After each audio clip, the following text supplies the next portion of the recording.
Good evening. This is Donna Blomquist, librarian at the LaSalle Public Library. Welcome to tonight's virtual program, The Humble Potato. Before we begin, just a few program reminders. On Wednesday, September 14th at 7 p.m. Central Time, the library will host, along with libraries across the state, virtually award-winning actress, Illinois native, and deaf rights advocate Marlee Matlin. In celebration of Deaf Awareness Month, Ms. Matlin will share the highs and lows of her Hollywood career and journeys as an activist. And on Tuesday, September 20th at 6 p.m. Central Time, the library will virtually host Anglophile and former UK resident Claire Evans for her presentation on the UK's national dish, fish and chips. More than lunch or a national identity, fish and chips has a long history that includes the beaches of Normandy, many immigrant people, secret fishing grounds, and cod wars. Get ready for a deep dive into the history of fish and chips with Claire Evans. And this coming Saturday, September 17th, from 11 a.m. to 2 p.m., the library will host Project Next Generation Destination Discoveries, Be a Backyard Astronomer. This is a showcase for middle school families. The showcase will introduce visitors to the upcoming Free Science and Technology Distance Learning Program for youth ages 11 through 14. The showcase and the distance learning program are free and are not limited to LaSalle residents.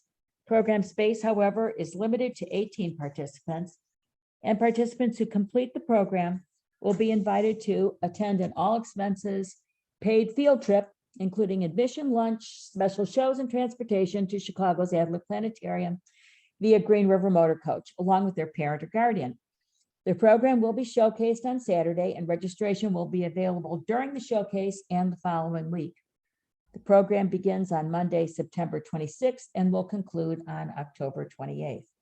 If you have a middle schooler in your household who might be interested in learning about backyard astronomy, please consider joining us sometime between 11 a.m. and 1:45 p.m.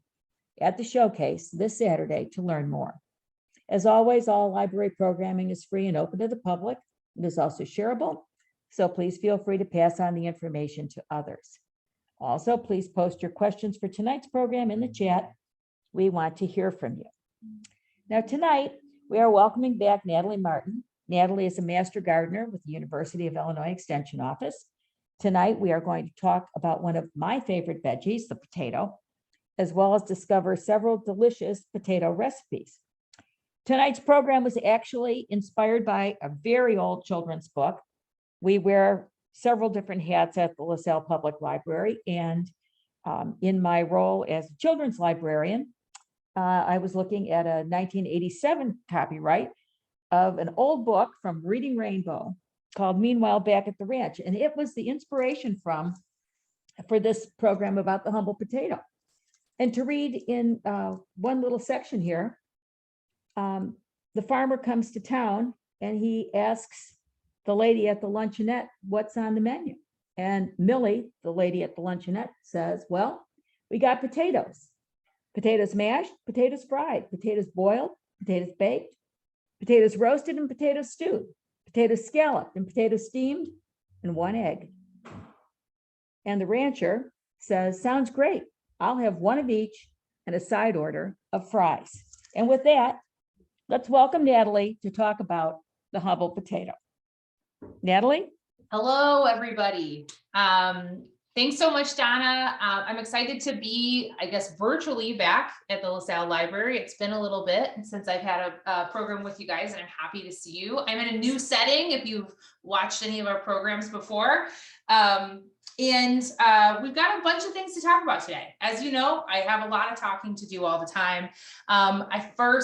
Potatoes are one of the most versatile things that you can cook with. I mean, truly, they meet the majority of allergy, any sort of diet sensitivities, so they can, they're not going to be, triggering anyone's allergies. They can be a source of protein. They can have a source of vitamins, and they can be really filling. So it's really nice to have potatoes kind of in your back pocket as a, a thing to put together if you need to feed a crowd. I was telling Donna, when I prepared for this, we buy groceries to make these programs and stuff like that. And this was probably the least expensive program that I've put together. I think without the things that were already in my house, I think I maybe spent $10. So that's pretty amazing.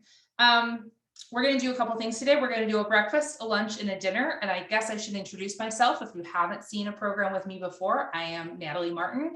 I'm a master gardener and professional educator. I'm a person who's passionate about food and cooking and eating things from your garden that you've grown yourself, or the things that you buy from the store. So I first wanted to talk about different kinds of potatoes. If you are not I guess knowledgeable or don't really care about the difference or don't know the difference between different types of potatoes, I thought I'd talk a little bit about what the different kinds are, because different potatoes are going to be good for different settings. So when you think about, if we're going to think about our most basic potato recipe is maybe a baked potato. And a baked potato is going to be something that you bake inside of the jacket, inside of the skin. So you want that skin to stay intact and be nice and tough. And then you want the inside to become nice and fluffy. And when we think about that, we're talking about this is a russet potato, and russet potatoes are great for things that need a lot of starch. So your French fries, your hash browns, potato pancakes, mashed potatoes can be fine for them too, because you aren't going to be, you're going to be mixing them up and mixing in other things. These are going to be the least flavorful. They're going to be the starchiest, but they will also break down over time. So if you put a russet potato into like a stew, it will eventually just turn into the same thing as the stew. It's going to just break down and become more of a thickener than it will be actually a big chunk of potato. So russet potatoes are fantastic for a variety of different things. And truly, you can use them for anything. It's just that finished product may not always be what you want. So then you're thinking, okay, well, I've also seen yellow potatoes and red potatoes. And you think about Yukon Golds, and you think about like Idaho potatoes, and those yellow potatoes, and that's what this one is. This is I believe this is a Yukon Gold potato. And this one, and then I'm also going to talk about a red potato at the same time. These are very similar. You'll hear them described as waxy. You might hear a Yukon Gold described as buttery. And both of these have a medium starch content. They will hold their shape over time when you cook them. You can use them interchangeably. So a yellow potato and a red potato, you can use and separate, and you can interchange them really easily. The only difference is going to be the flavor. I can't really tell you what the flavor is off the top of my head. I think this is more, I would guess, if you're going to talk about buttery or things that mix better with salt, I would say it's your yellow potato, but it's going to be about a personal preference, whichever one you like. Your skins, you can eat a russet potato skin. That's probably what you use for an actual potato skin, because it holds its shape. You can eat this. It's not going to be as flavorful. So that's why you load up potato skins with cheese and bacon and all those things. The skins of a yellow and a red potato are going to, be a lot thinner. You can even just scrape them right off with your fingernail. I don't know if you can see that. They're a lot thinner. They won't be as tough in your mouth. You can eat them no problem. That's why you see mashed potatoes with skin on or skin, things like that. So if you are lazy like me and you don't want to peel a potato, I'm not peeling one potato for y'all today. So just like FYI, everybody, because it's one of the banes of my existence. So if you are like me and you don't want to peel a potato, both yellow and reds would be a great choice. And then the last one I wanted to talk about is a new potato. And I have two new potatoes here. You can see there's a red and a white, and a yellow. And all a new potato is a teensy baby potato. It's the same thing as these. It's just tiny. They have grown. They are just starting to grow and become little potatoes all on their own, ready to go out in the world. And then they were harvested right when they were young. These are going to be the tenderest. They're going to have the thinnest skins. That's why you see them roasted whole a lot of times, because you can roast these. The skins will, penetrate with oil and salt and things like that. So baby potatoes are going to be really delicate. They're ready to eat. You can either boil them and eat them right then. You can roast them, anything you want. You could also put a whole like a baby potato into a stew or whatever, because all it is a red and a yellow, and it would break down. It won't break down in your stew like a russet. So I'm not making anything with baby or new potatoes today, just because those are pretty versatile. You can boil them, you can steam them, you can roast them. Those are all great. But what we are going to make is a breakfast, like a home fry, because I want to talk about kind of how to cook a potato properly, or how I like to cook a potato properly, I guess.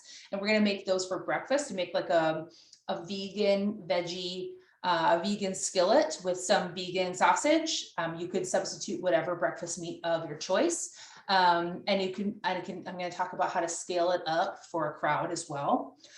So we're going to make those with red potatoes today. Again, like I said, I'm definitely not going to peel them for y'all, like you and everything, but we're not going to do that. And then we're going to make some Hasselback potatoes. And for those, I'm using a russet. And when I'm talking about Hasselback potatoes, we're making these accordion style potatoes. And I really love these because you can get your flavorings and your toppings right down in it. We're going to make 2 different kinds of those.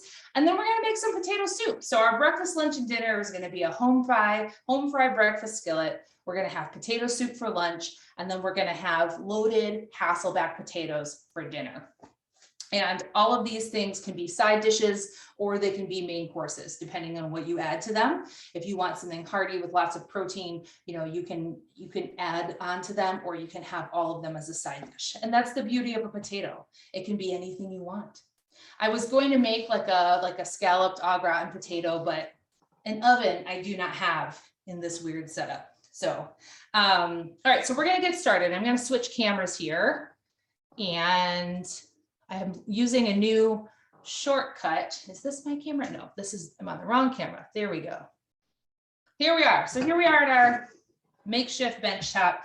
And whenever you're cooking a potato, the number one thing, especially if you're cooking something like a home fry, and even when you're boiling them, you want to make sure that your potato is cut into similar sizes. And for these home fries, I want to cut into 1-inch cubes-ish, like right around the same. And the reason we're so worried about making sure that our potatoes are the similar sizes is you want to make sure that when your first potato is done, very shortly or a similar timeline, your last potato will be done. So you want to make sure that when you have your potatoes cooking, they're all going to cook at similar speeds. So you can see I made kind of a tic-tac-toe board, and you can get these really nice, I don't know if you can see that contrast. You can, like, it's almost like a perfect cube. So, and these are actually probably 1/2 inch. And so that's kind of what I'm going for. I wanted to make nice small cubes that will cook fast. I originally was going to cut up about 4, but I'm using a smaller pot, so cast iron pan. So I want them to cook nice and fast for us, so that you're not just waiting for potatoes to cook while we're on camera here. Again, like I said, I'm not going to peel potatoes. I don't like to, especially with smaller ones, because I constantly get my knuckles, and who likes that? You know what I mean? Oh, really quick while I'm going. You can see I sliced it into the width that I want. So that's the one side of my cube. And then I flipped the whole potato, and I kind of held it together, and I sliced it again into my next row. So I've got here a couple sides of my cube, and then I'm going to rotate them. You can see I'm just holding it together. I got rid of this side so that my potato doesn't roll around. And then I'm going to hold it together, kind of put some pressure on it, and best laid plans. Drop the knife through to get my nice cubes. We're going for close enough, right? We want them to be similar sizes without really stressing ourselves out. So we kind of have it right there. When we're working on a skillet, I'm going to turn on my hot plate and start heating us up here.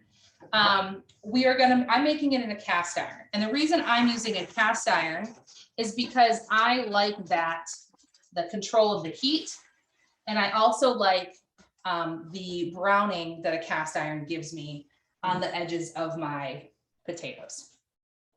I'm using olive oil. You can use whatever high heat oil you like. Avocado oil has been my high heat roasting oil of choice. So that's been really nice. You can get that at Aldi. And what I'm going to add to this skillet is some red pepper. And this is my new favorite way to cut bell pepper. So you take it on the side and you start to follow along around the stems. You cut around the insides all the way through so that you're kind of like peeling it off of the center. I don't know if you can see that. I want to make sure you guys can see it. You can cut around the edge of the stem, kind of follow it like a circle. And then, so I got a garbage can right down here. Get rid of my seeds here. And then I kind of have this like, it's like peeled, like it's all one piece. So then I can take my knife and make it into these panels and then, stack them together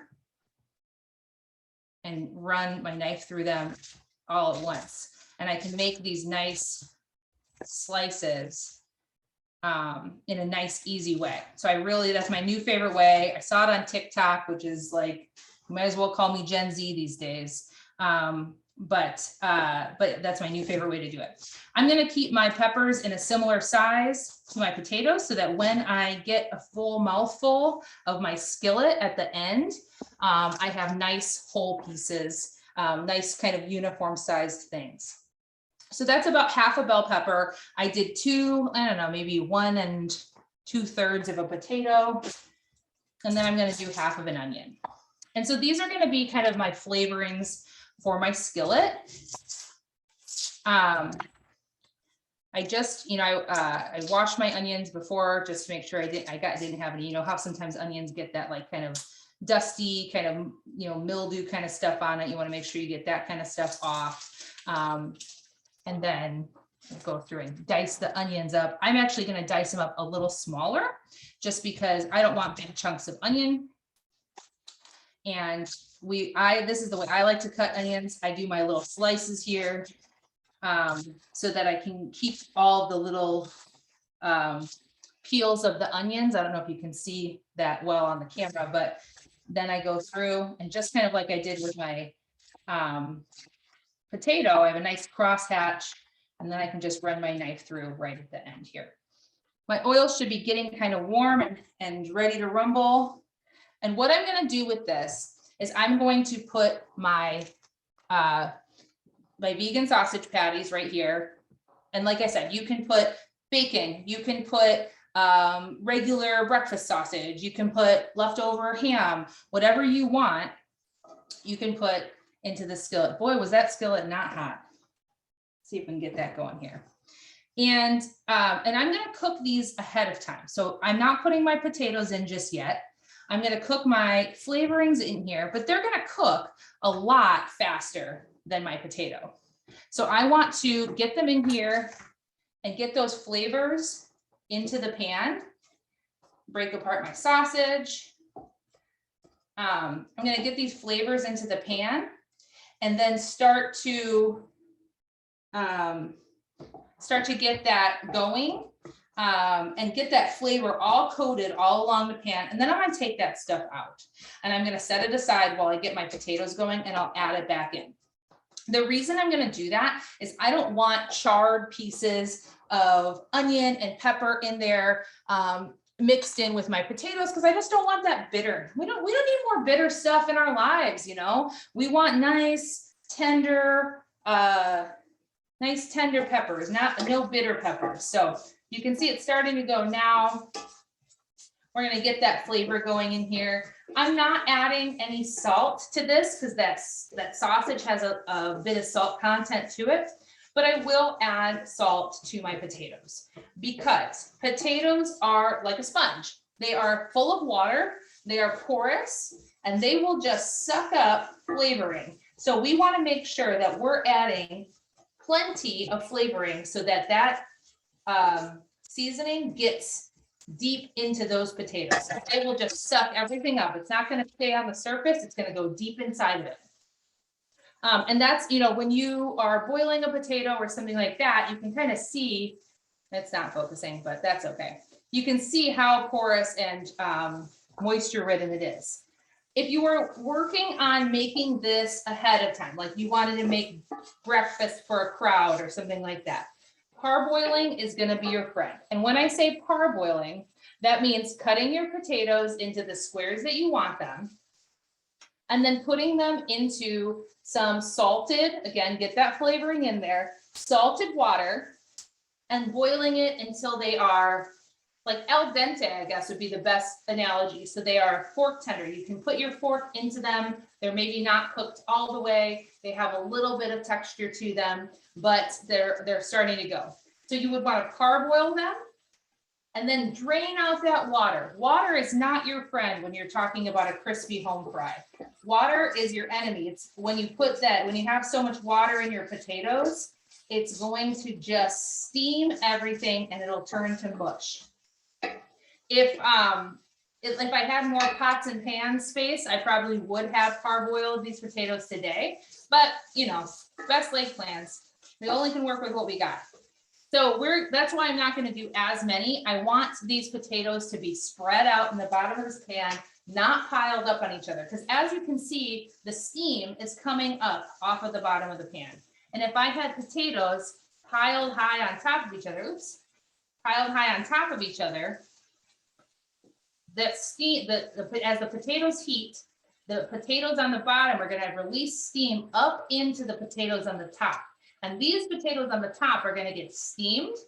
So then when you go to mix them together, they're going to smash apart and turn into more of a mashed potato rather than a nice crunchy home fry like you would like.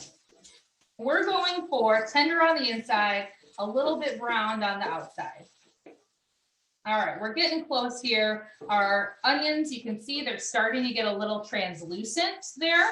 You can, and by translucent, I mean you can kind of start to see through them. You can see that they're starting to sweat because onions are also very water heavy. So you can see as they start to get shiny, that's the water coming out of these onions and it's releasing it. All of the things in this skillet are very, very moisture heavy. So the cooking is releasing the steam into the air. We're leaving the lid off. We're letting that steam escape. I'm gonna grab a bowl here and we will take some of this stuff out of here and we will throw our potatoes in. And again, the reason we wanted to get that stuff into there is because we want those flavors in the pan and that oil to be flavored with that sausage flavor and the peppers and get those started to cook. And then we'll throw them back in. Look, see, I'm getting some nice brown bits of sausage in the bottom. That's good flavor right there on the potatoes. If you were going to use something like a bacon or a sausage, it's another great idea to get it in ahead of time because with a meat product, obviously you are at a risk of, if your meat product does not cook at the same pace as your potato, like say you put it in at the same time as your potato, you want to make sure that that meat product is completely cooked all the way through. All right, here we go. Potatoes in the pan. Like I said, we had cut them a lot smaller just so that we could make sure that they are going to get cooked in time, or not well cooked in time, but cooked fast. And what we're going to do now is sprinkle some salt all over them. I'm using a pink Himalayan salt, which is a high salt content, very, very salty salt. And I know that that seems like a weird thing to say, that some salt might be saltier than others, but there have actually been studies done that like iodized salt versus diamond kosher salt versus, you know, whatever kind of salt, iodized salt, that certain types of salt actually are saltier and you need less of it. So that's why a lot of times when you see a recipe, it'll call for a specific salt brand because that's the salt that recipe was tested with. All right, now the sizzle is going. I hope you can hear me over the sound of these potatoes.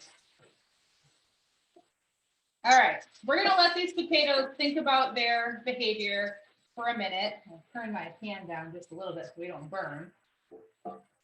Because I didn't say it out loud, but I had added a little bit more oil to the pan just so that it wouldn't, the stuff that was on the bottom would start to come up. And while that is doing its thing a little bit, we're going to work on some Hasselback potatoes. And I think I showed them before, but Hasselback potatoes are a fantastic way to get lots and lots of flavor into your potato. I pre-cut some of these just because no one wants to watch me cut all of these, but really it didn't take too much time. It took maybe 7 minutes to cut all of these. And there's a really good trick to doing it. You can see that my cuts don't go all the way through. And that's on purpose. It's because I want the bottom to hold. Cut off the bottom, but I'll tell you about that in a second. I want the bottom to hold so I can spread these out in a nice accordion. I've got one here left over. And this is, again, it's a russet potato. I have had people ask me, how do I know if my potato is like, if it's a bad potato? I mean, there's always the ways that you can tell, which are that potato is like molded. It has mold on it. We don't want that potato anymore if it has mold on it. But if your potato is firm, if you push on it, it has no give to it. If it doesn't have any dark brown spots, if it doesn't have any goo coming off of it, it'll start to get eyes when it gets really old. Some eyes are fine. Some little nubs are fine. As long as your potato is still nice and firm, some eyes are fine. Pick those off, go to town. Some sweet potatoes, because they're such a firm flesh, those are even fine with like full sprouts coming out. Just cut them off. As long as that actual potato is nice and firm, you're good to go. Yeah, it's kind of, it's just up to what your preferences are. But as long as there's no brown spots and your potato is not actually squishy, you should be fine. I'm starting to get some nice color on these potatoes, everybody. You see them? It's almost time to add them back in. All right, I'm gonna cut these and then it'll be time to do that around. The best way to get your, let's see if I can get a little better angle over here. To get your Hasselback potatoes cut without accidentally cutting it all the way through is to use chopsticks. I've got 2 chopsticks. You can see I'm setting them in opposite directions. I'm going to cut the bottom little tiny sliver off of my potato, and that's so it'll sit flat and it won't roll, because it's both for a safety measure for my hand, because if my potato is rolling, it's hard to cut it precisely, but also it's so that when I put it actually into my pan, it doesn't tip and dump all my fun toppings out. I mean, that would be the real tragedy, right? So then you can see with my chopsticks, it's gonna stop my knife from going all the way through. I'm gonna hold them with my hand while I hold the potato, and I'll start to make these kind of precision cuts. I'm making really thin ones. You don't have to get this fancy and thin, but I wanna get lots of air, lots of heat down inside my potato, and have lots of areas that flavor can get deep into this potato. I'm gonna move my hands down as I go. You can see I've got my hand angled to keep my knife away from it, and I will continue to move down as I go along. You can see it actually is pretty fast because I've got that flat part on the bottom, and I've got my handy guides with my chopsticks. The ends get a little funky because they are short. So you can see I cut that, and I've got some really nice areas for yummy stuff to go down into. Let me give my skillet a stir here. Oh, look at that. All right, so now I'm at a point where I want to add back in my flavorings. You can see we're starting to get some nice color. Any of those really charred bits are just things that were pieces of sausage or something that were left in the pan. Imagine if we had left all of our sausage in the pan. So we're going to get this stuff going. I'm going to add maybe a teensy bit more oil. You can also add, I've got water right here. I'm going to add a little bit of water just to kind of get some of those brown bits up off of the bottom. And this is going to be called deglazing. I think we've done some deglazing before. But this helps get all of that good flavor off the bottom and stop it from charring to the bottom of the pan.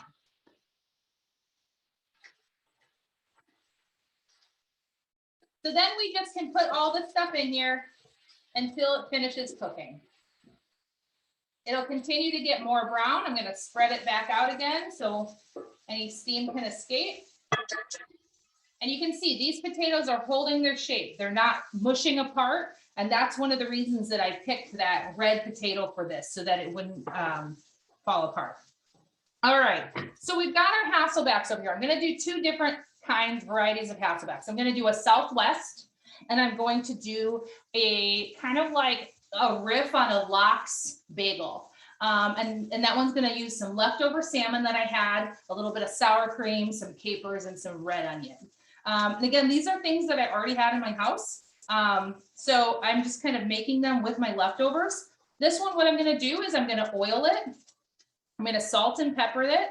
I'm gonna actually salt and pepper all of it. And then I'm gonna put some Mexican cheese and some Southwest seasoning on it. So the first thing we're gonna do is oil them.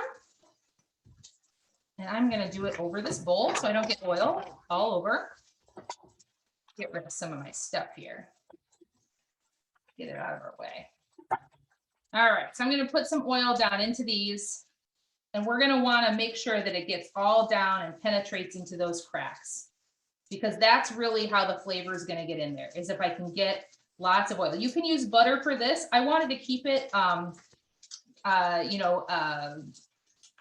friendly with, if you're a vegan or you're plant-based or anything like that. I wanted to make sure that we were using recipes that could, but again, alter this with melted butter. You can put your favorite oil in this. You can use, if you wanted to do almost like a Thai potato, you could use a coconut oil. There's lots and lots of choices of what you can do with these. Any extra oil is going to drip down into our pan, and we'll roll it in the bottom. So yeah, you can see as you spread these out, you want to get your oil down in there. We'll go through, we'll season them. Again, very important that you get your seasoning all throughout that potato, because it is so like such a sponge. You want to make sure that you're getting all of that good flavor down into it. Otherwise, you'll have one bland potato. And no one likes that. That's my next class. My next class is just being called One Bland Potato. Got oil all over my hands, not surprising. So this is one that gets really fun. And you can do whatever toppings you really want with this. You can do like a breakfast one and put like some scrambled eggs mixed in there. You can do like a pizza one and do some pepperonis down in them. I've seen ones where they put lunch meat slices down inside the little slits, and then like cheese and stuff like that. So we're gonna do these in the air fryer for time's sake. And I'm actually not gonna salt the other two because our Southwest seasoning has salt. And while I like flavor, I don't want to get too crazy with the salt. So we're gonna, since I already oiled these, I'm gonna put them into the air fryer. And that's right here, other side of here. I'm gonna put them into our air fryer, and I'm gonna cook them for half of the time. And I'm gonna do half of the time. Here's my two. We're all gonna remember, right? Those are my two that have salt, and these are my two that don't have salt. We're gonna cook these for half the time to get a start on them, because I don't want my toppings to burn. And then we're gonna cook them. So we're gonna do them at 360 in an air fryer for 20 minutes total. And then we're gonna do them for 10 minutes right now. And we're gonna do them at 360 degrees. All right, I'm gonna switch cameras here.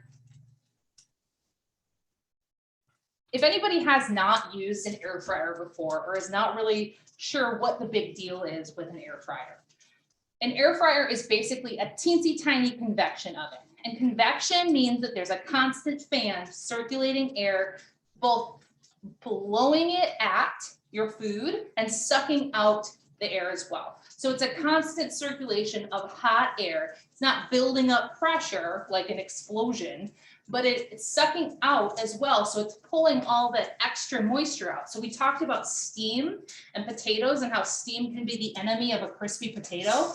Well, that's the perfect use for an air fryer or a convection oven, is to get rid of steam, because your your steam's not building up inside it, so it really crisp up a lot faster.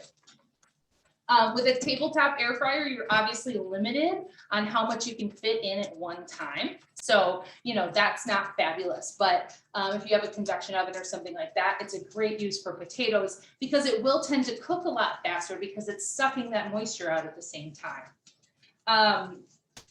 I think that was all I wanted to say about the air fryer. So that's the nice thing in this. If it was in the oven, these would maybe take closer to 40 minutes because again, that steam is in there and it's going to be harder to cook and get crispy when it has that steam inside of the oven.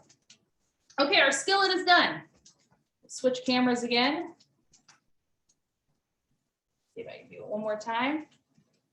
All right, our skillet is done. We've got some fork tender potatoes in there. We've got sausage that's nice and brown. We've got translucent onions. Look at those crispy bits on there. So we have beautiful skillet potatoes. If you were going to do this for a crowd, again, I would definitely recommend parboiling them and getting them nice and soft before they even go in the skillet, draining that water, and then getting your pan just roaring hot and putting them in there. So you would do that on like a medium-high heat. That in that case, you may want to put your all of your fun flavors in at the same time.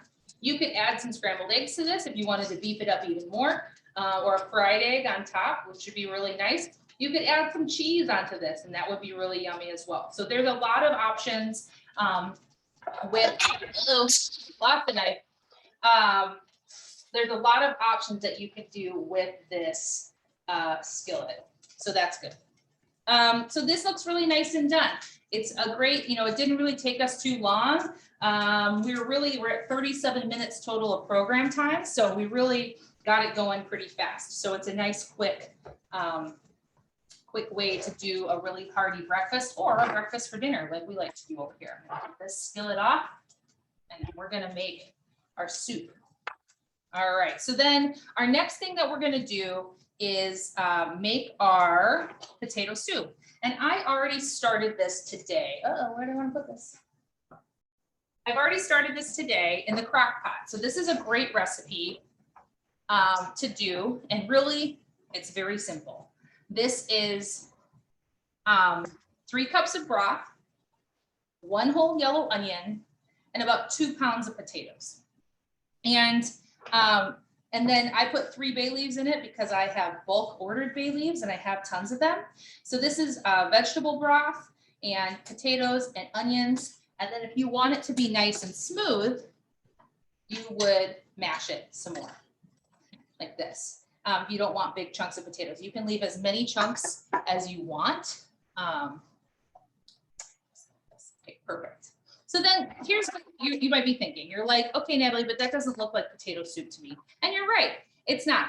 I'm gonna be avoiding any cream in with this, but you could easily add, we're gonna be making a roux, which a roux is like a soup base, like a thickener. And a roux base is usually some sort of like a flour and an oil or a butter. And then you make an actual base with, I'm going to be using vegetable stock, but you could use milk, coconut milk, whatever you want. If you want that nice creamy potato soup, you would use a milk and that's great. So I'm going to do that so it gets rid of some of this brothy kind of texture. I'm making my roux with olive oil. You can make it with butter if you'd like, or your favorite.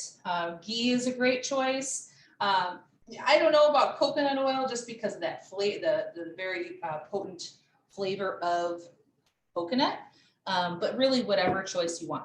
Oh, I didn't finish telling you how I made this. So this was 1 onion, 2 pounds of potatoes, 3 cups of broth, some seasonings for 4 hours on high heat in the crock pot. Not too bad. I thought that was pretty easy. And then you can make a roux. You can add in cornstarch, which would Cornstarch is great as a thickener, but it also has a very distinct flavor that you want to cook out. So if you are going to just add a couple tablespoons of cornstarch to this at the end to thicken it up, I would definitely recommend letting it sit for at least another 30 minutes on high to get that cornstarch flavor cooked out. All right, pals, as you know, I measure a lot of things with my heart, and that's what we're going to do with this roux today. We're going to just measure it until it looks right. And looks right is based off of my feelings alone. Your roux can be as light or as dark as you want. If you are making something like a Cajun dish or something like that, like an etouffee, their roux is a lot darker in color than a standard roux that you would make for like a bechamel sauce or a milk gravy or like a biscuits and gravy or something like that. All right, I need a little more oil in there. So this, you can see that I put my flour in. The reason that we are cooking this is because just like cornstarch, flour has a very distinct flavor. You don't want to put a bite of something in your mouth and be like, wow, that tastes just like a bag of flour, or that tastes a little chalky or something like that.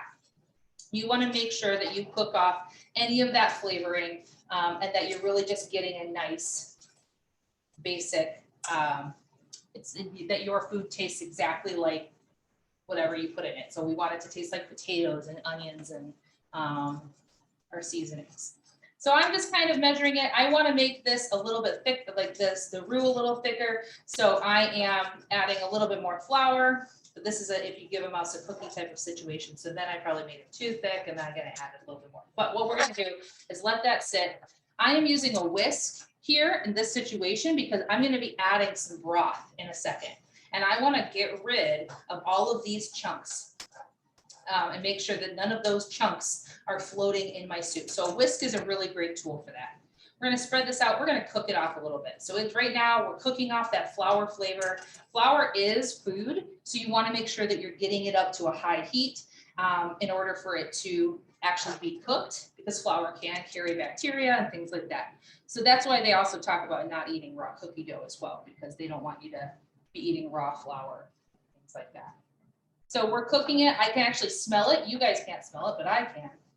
And I'm going to also use my roux as a vehicle for more flavor. So I'm going to season it because right now all it is oil and flour. So that is, I want it to have a little bit of flavor. So I'm going to salt and pepper it.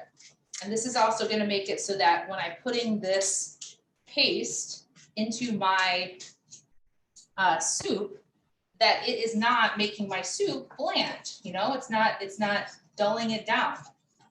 So you could use whatever flavorings you want. You could use Southwest seasoning or something like that. It's telling me to turn my food. Put that on there. So right now it's cooking. You can actually burn a roux. So you can see on the bottoms, mine's starting to turn like lightly toasted. That's fine. We don't want it to be dark brown or black. That's not what we want.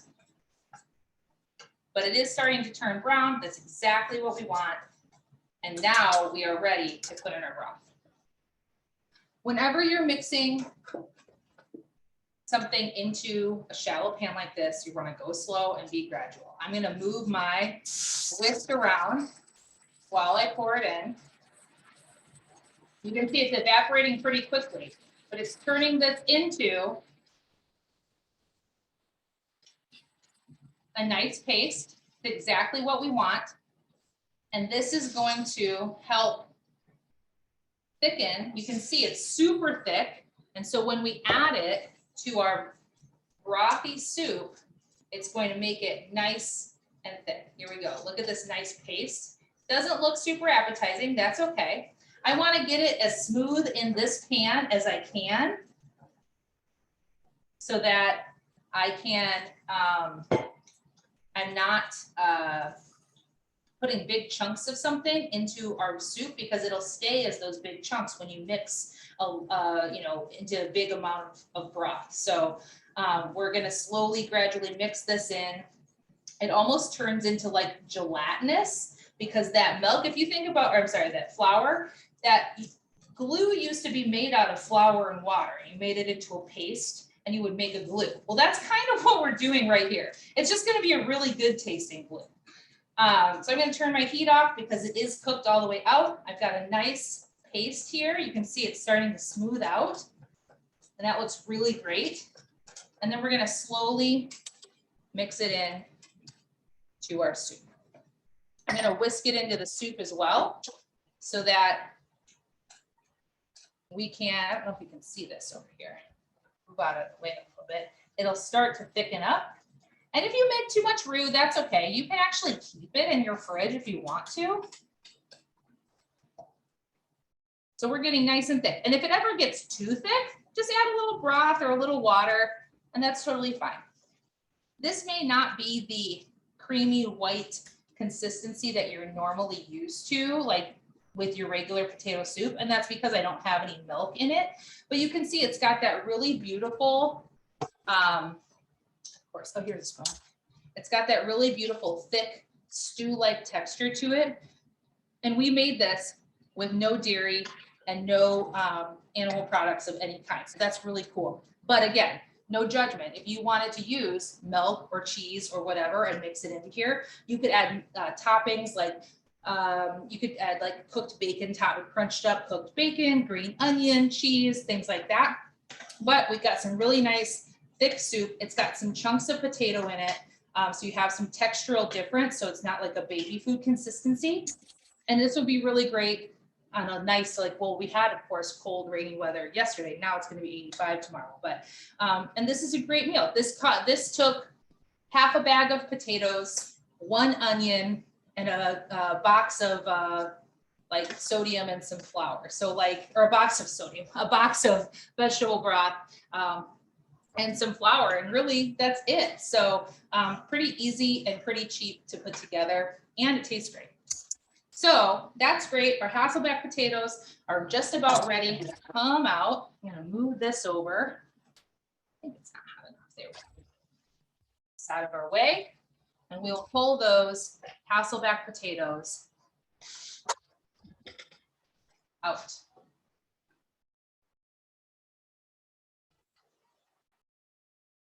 This out of our way. Get our cutting board back. Quick set change. There we go. All right. So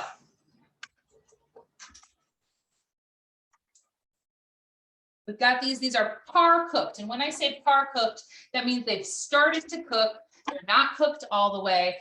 We're still going to do some more cooking, but we got them partially done so that our toppings don't burn. Just like we did when we made our skillet. We didn't want our toppings to get burned. These are going to be hot, so I'm going to pull them out very carefully. Maybe.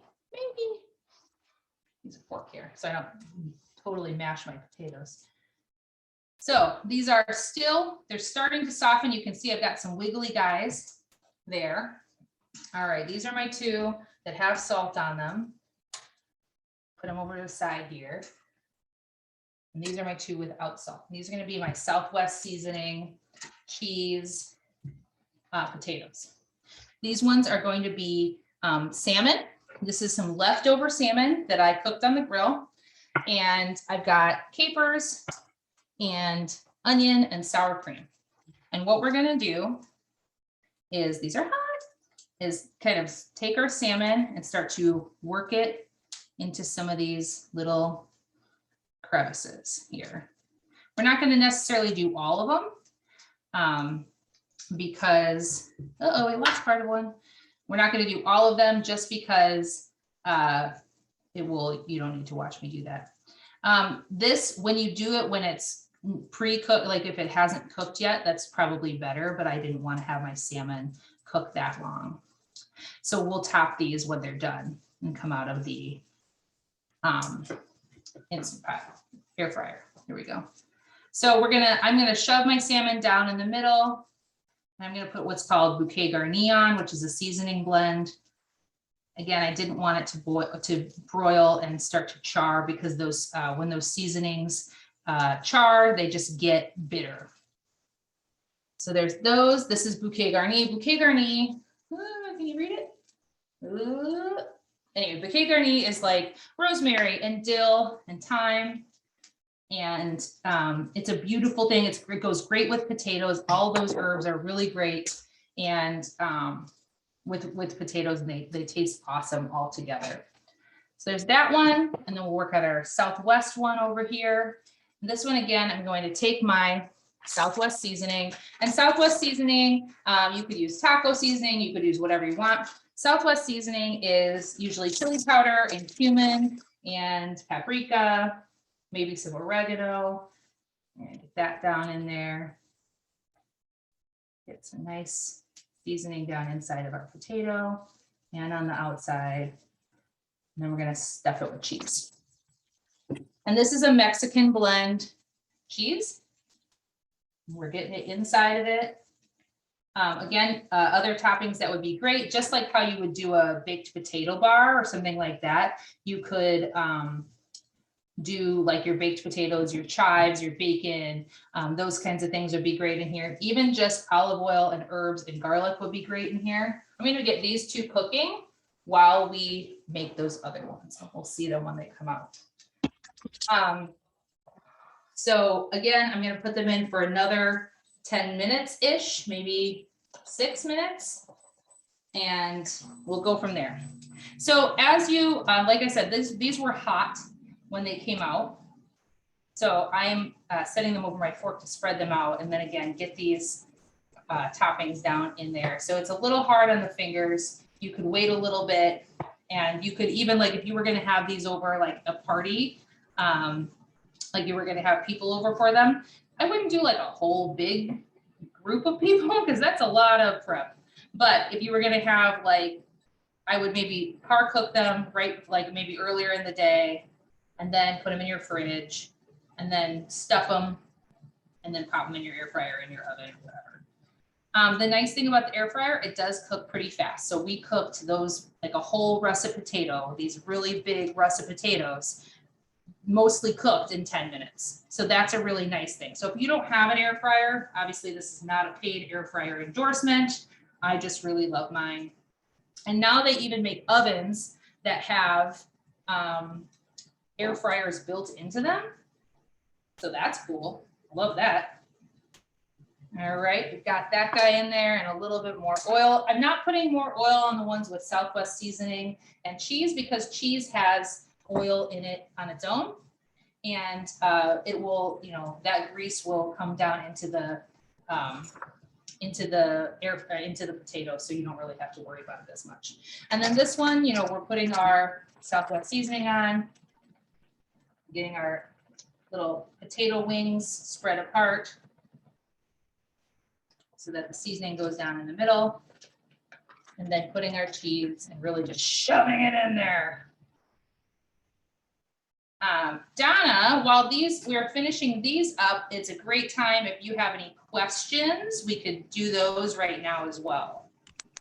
We do have a question. Great. And I'm turning it toward me so I can see it better. Okay. Natalie, how much avocado oil? What is the price? And what stores sell it? And what is the flavor profile? Sure. Avocado oil is a super neutral oil. You can get it at Aldi. I would say it's a little bit more expensive than olive oil, or maybe about on par with like an extra virgin olive oil at this point. Let me switch my camera here. But it is a neutral oil. So is this the right one? Yes, this is the right one. So it is a super neutral oil. It has almost no flavor. It has less flavor than olive oil does. So it's perfect for things like roasting. I think its smoking point is like 500 degrees. So most of us and I would say that if I'm roasting like a broccoli or kale or something in my oven, I am cooking it at 500 degrees, but not for very long. So you won't ever reach that smoking point. When you're doing something like potatoes and roasting those, you're not getting to that 500 degree smoking point, so you're not even have to worry about it. I could look up how much it costs, but I think it's maximum $6-7 a bottle, and it's the same size bottle as extra virgin olive oil. So if there is an increase in price, it's not that much because I'm cheap and I'm still buying it. So that helps you out. All right. I want to say I love the idea with the chopsticks because I could see you going to town on that potato and making it very even and elegant and It's very easy, Food right? Network. Mhm. But it also was protecting your fingers because you were so concentrating on holding onto the chopsticks that you kept your Mhm. hand out of the way. I Mhm. love that. So, safety in the kitchen. It was great. You What a know, great, and as you've seen in other programs of mine, safety isn't always paramount. So it's always good when you can have a trick to help you out. yeah, no, it was really great. I enjoyed it. I wanted to ask you, I have a air fryer, but not an Instapot air fryer. So mine is very small. Mhm. If I were to put the Hasselback potatoes in my oven, Yep. would I wrap them for the first go round before I stuff them? Would I wrap them so they wouldn't dry out, or what would I do? So if you were going to do them in your oven, what I would suggest is putting them in like a 13 by 9 pan or something like that that has sides. Yeah, Um, because that will help protect them so they're not drying out. You will oil them and stuff like that. So they should not dry out too much. And something with sides like a 13 by 9 Pyrex or whatever will increase the cooking time because it can't penetrate into there. So it might be a test it out kind of a thing for you. Like I would cook them probably 350 and start at like 20 minutes and see where that gets you before you try to stuff, because it's gonna, just like if you think about a baked potato, it takes a long time to bake a potato. it does. And a lot of times that is because it's intact, right? It's completely intact. The other suggestion that I would make is to, ooh, those are looking good, is to, I turned the food, okay? I looked at it. Stop trying to tell me what to do, air fryer. When it's in a, like you could, I'm sorry, there we go. I had back on track. You could start with a smaller potato, start with a smaller russet. Those russets that I had are pretty big, but you could start with a smaller guy like this, and that will be a lot faster as well. Well, I had never even, I must lead a sheltered life. I had never seen a Hasselback potato recipe before. Do you want to know where I read or I heard about them? I do. I read a series of books like by a woman named Rosalind James, and they take place in New Zealand, and they made them in this book, and I researched them afterwards and like fell in love. Okay, hold on, my potatoes are out. Okay. Let me switch my cameras here. All right, so, whoop, maybe not. There we go. So here's my Southwest potatoes with my cheese. Oh, nope, can't see them. Here's my Southwest potatoes with my cheese. You can see my cheese got nice and crispy, crunchy. I was gonna hold them up, but they're falling apart. Hold them up so you can see them a little bit. They're also really hot. So those will be really nice. You can put a little sour cream, a little salsa on that. That'd be yummy. And then here's my salmon ones. You can see my salmon's gotten nice and cooked, which was important. What I'm gonna do now is dollop on some sour cream, my fork here. And this is gonna be kind of like that, like a blintz feeling, like it'll have a little sour cream, a little creaminess. You could put some fresh dill on this. What I'm gonna do is put on some fresh capers and some thinly sliced red onion, and it's gonna feel like a lox bagel, but with a potato. I did just read a recipe on making lox out of carrots, like a smoked salmon out of carrots, which I'm very intrigued by. And so it like tastes just like smoked salmon, but you make it with shredded carrot. And I just think that's such a cool idea. Anything can be anything anymore, you know? And I have lost, here they are, my red onions. And these I have thinly sliced with a mandolin. I don't know if you can see them in this camera, but I'll put them on a plate and lift it up to the camera for you. And we've got some just really beautiful, these would be great on a party plate. I don't know if you can see that. Whoa, tippy. Got some capers, I've got some sour cream, I've got my salmon in there, and then the potatoes are nice and tender. I can right now I can pierce them with my fingernail, which is just a great sign. And then you can see my cheesy Southwest potato as well. And they are so soft that you can just pull a piece off of it and they're almost translucent at the bottom. So success. I think we did it. I love the way you pull it apart, and it you know, it's like a monkey breath. Elegant and casual at the same time. Well, I turned it into finger food, you know.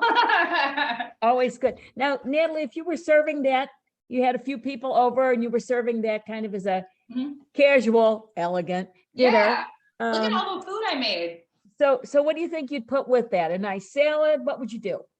So if I had a protein inside of the potato, I wouldn't have to worry about it. It'll almost be like and you could have it with a green salad or something like that on the side. That would be really beautiful, like with those salmon ones. With the Hasselbacks with the Southwest flavor, it could be good with a grilled meat. You could do it with a lentil dish, you know what I mean? With like a Southwest lentil and cheese kind of, or not necessarily cheese, whatever you guys prefer. And having some protein on the side would be beautiful with it. Again, with maybe a green salad or some sort of grilled vegetable would be awesome. I think a grilled vegetable, no matter what, would be amazing with that too. It would be, and it would be ridiculous. If you already have your oven on, throw a sheet pan of roasted vegetables in there and you have 2 sheet pans and you're done. Artwork. I mean, really, it's stunning. True. Yeah. I did see what was called a roasted vegetable snacking plate, where they basically made like a charcuterie tray with roasted vegetables and breads and olives and nuts and stuff like that, all with it, and like hummuses and stuff where you could dip all the roasted vegetables. It looked fantastic. It was like summer, you know. Fabulous. Yeah. It's fabulous. Yeah. Well, I love all of these. I particularly am looking forward to the recipe for the potato soup because I adore potato soup. I do put dill in everything that has potato, so it would be topping mine. Yep. Well, absolutely. I will send on recipes as always, and Donna can put them in the notes of the videos or whatever. Now, we talked about doing another cooking program, and I think what we were talking about for that was kind of interesting packed lunches for grownups, right? Oh yeah, yeah. So, and the reason when we talked about this, so there's this podcast that I listened to that is like, it's called Home Cooking, and it's Samin Nosrat, who did a Netflix show called Salt, Acid, Fat, Heat. And she talked, and then she did a podcast during COVID about cooking what's in front of you and like using the things in your house in unique ways. And like, I have all this weird product, what do I do with it? And they talked about a person who was on the road as like a driver, like for like UPS or FedEx or something like that. And they didn't want to keep eating out, and they wanted to make their own lunch. And so she gave some really cool recipes, one of which was like a pressed Italian sandwich, which is really fun, that you use the meats and the cheeses as a barrier to like the lettuce, so it doesn't make your bread soggy and stuff. So there's some really cool ideas out there, and some ideas to kind of get some creative packed lunches for grown-ups as well as kids. Yeah. Well, we should get that on the calendar and everybody kind of watch for it, because we will be announcing that shortly. It's been too long since we had Natalie on. She's been wildly busy. And so now we're back. She's still wildly busy. We're not giving her any more reprieve. Now it's like a normal busy, not a crazy busy. Well, impressive is your new location and 3 cameras. Yeah. So and I'm going to keep adding more cameras every time we meet. It's going to be, I know, it's wonderful. And the chopsticks. I don't see any more questions in there. Okay. It's been so overwhelming. We just are waiting for the recipes. Most of the time I just keep talking, and then nobody has an opportunity to ask a question. Well, no, it's all just a lot. Everybody seems to have questions, the next day. So that kind of thing. Well, so perfect. I think we're good. We'll see everybody next time. Yeah. So I want to thank our audience for attending. Hope you enjoyed it. And please complete the short pop-up that will appear when we close the connection. And also thank you to everybody who responded to our living history programming question. And again, Natalie, thank you. You bet. And we will say good night until next time. Good night. Have a good night, everybody.